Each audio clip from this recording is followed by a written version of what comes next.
শুধু ইস্কানি। হ্যাঁ, বাংলাদেশে যেটা হচ্ছে অন্যায় হচ্ছে।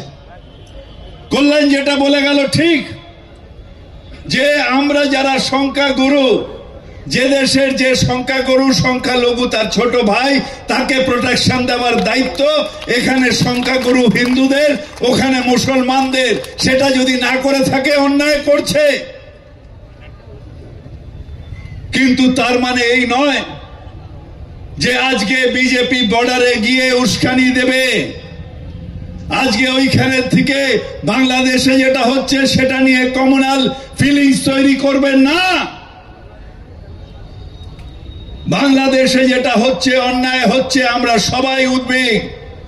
আর ওখানে শুধু সংখ্যালঘু খুন হয়নি, ওখানে একজন ফিল্ম পার্সোনালিটি খুন হয়েছে, ডাইরেক্টর খুন হয়েছে, ওই রাত্রিরে অনেক সংখ্যা মুসলিমরাও খুন হয়েছে।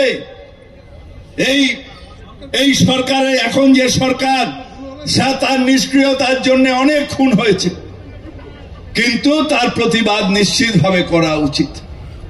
কিন্তু তার মানে আমাদের কমিউনাল হয়ে যেতে হবে, আমাদের সুশ্রুড়ি দিতে হবে, আমাদের ডিভাইড এন্ড রুল করতে হবে না। আমাদের কনস্টিটিউশন তা বলে না।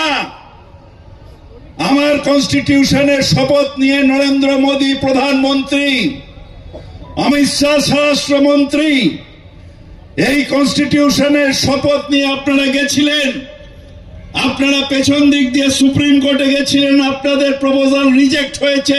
No, this is a secular country, এটা ধর্মনিরপেক্ষ দেশ, এবং সেই ধর্মনিরপেক্ষতা রক্ষা করা এটা আমাদের কাছে সম্মান, আমাদের কাছে দায়িত্ব। সেন্ট্রাল গভর্নমেন্টের সেই দায়িত্ব নেওয়া উচিত।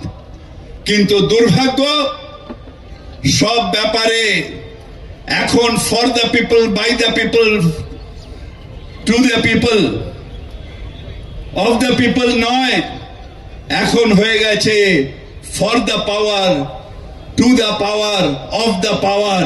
অর্থাৎ বিজেপিকে পাওয়ার রাখার জন্য হিন্দু মুসলমান ভাগ করো।